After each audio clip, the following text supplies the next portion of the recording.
Good morning, DSHA. I am Mrs. Rodriguez-Reed, the Director of Student Services, Equity, and Engagement. As we continue our chapter discussions around just mercy, I hope that you have had the opportunity to reflect on what you have been reading, as well as what you have been witnessing in our nation and state with the calls for social justice and equity. It is so fitting that Just Mercy was chosen by our team last January.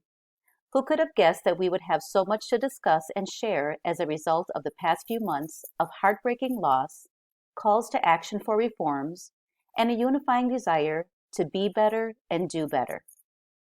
As we move into the last several weeks before the next election, I would like to share a perspective that I recently read. The overall message was that sometimes we get so caught up in delineating Republican and Democratic platforms that we forget about civility. If there's anything that I hope can keep us unified at DSHA, it is the belief that civility and humanity should come before everything else. Books like Just Mercy help us remember how important civility is. These works of art are necessary to share with the millions of people who do not live injustice or see the injustice in their everyday worlds. Sometimes we mistakenly believe that something cannot exist just because we may not have experienced it firsthand or know someone who has experienced it firsthand.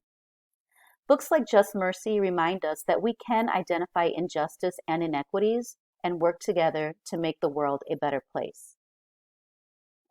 Mr. Lewinsky led our discussion of chapters 1 and 2 last month with the premise of the work of Bryan Stevenson, which is to help the people who have been assigned the presumption of guilt in our nation. These are the poor and the people of color.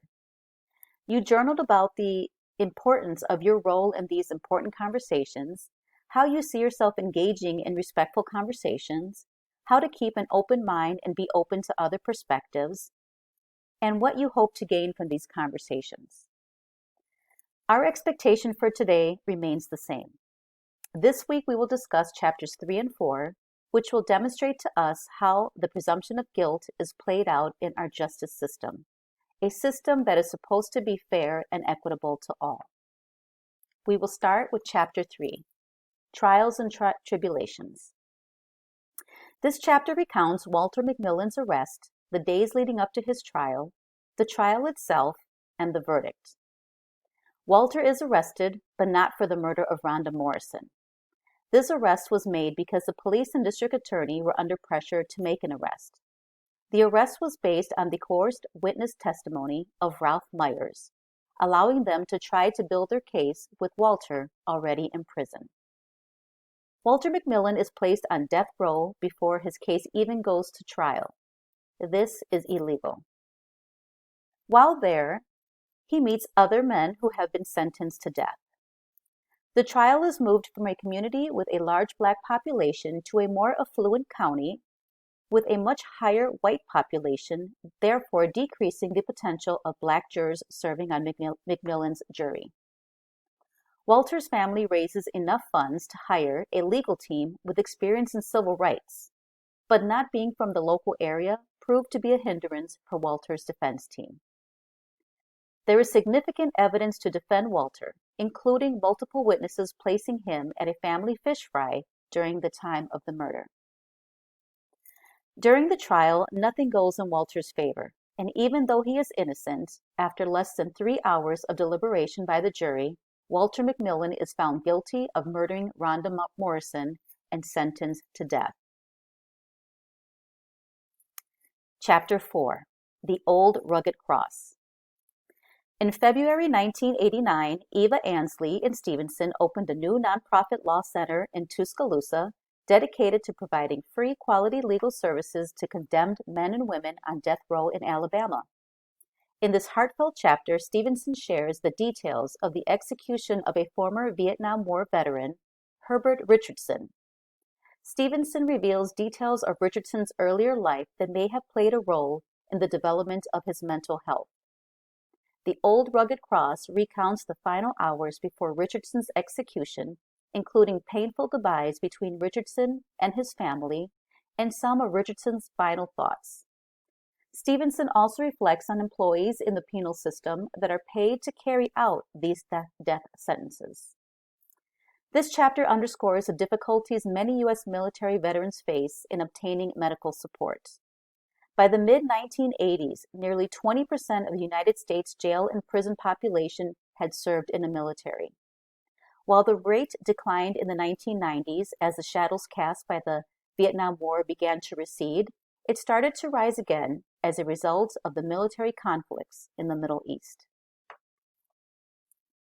Now let us move on to our personal reflection questions. Please take out your journal, the same journal that you utilized last month when reviewing chapters 1 and 2. And please write down your thoughts before you start your group conversations. Question number 1. Am I able to put aside my own biases and fears when faced with judging someone different from me? Question 2. Would you agree or disagree with the following statement? It is easier to convict an innocent poor person of color than it is to convict a guilty rich white man. And question 3. How important is mental health awareness in the U.S. and to you? Your teacher may now pause this video and allow 7 to 10 minutes of personal reflection before you start your group discussion.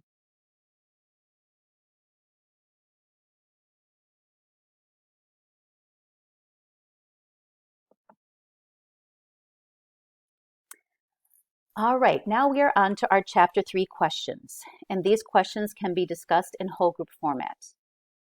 How do you feel diversity in a jury, or lack thereof, affects its deliberations? In your opinion, who or what is most to blame for Walter's conviction?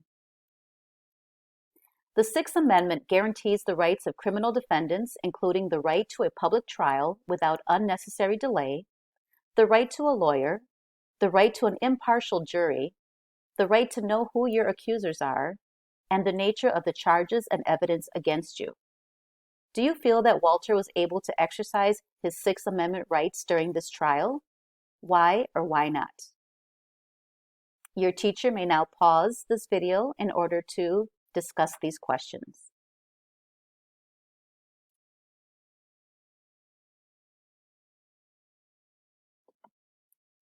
Chapter 4 questions. Alabama's capital statute requires that murder be intentional in order for a defendant to be eligible for the death penalty. Why is this relevant in Richardson's case? Richardson was a U.S. war veteran who suffered tremendous mental trauma while serving our nation. How should that be factored into his defense? And why do you believe the U.S. stopped offering mental health support in lieu of building more prisons? Your teacher may pause the video now.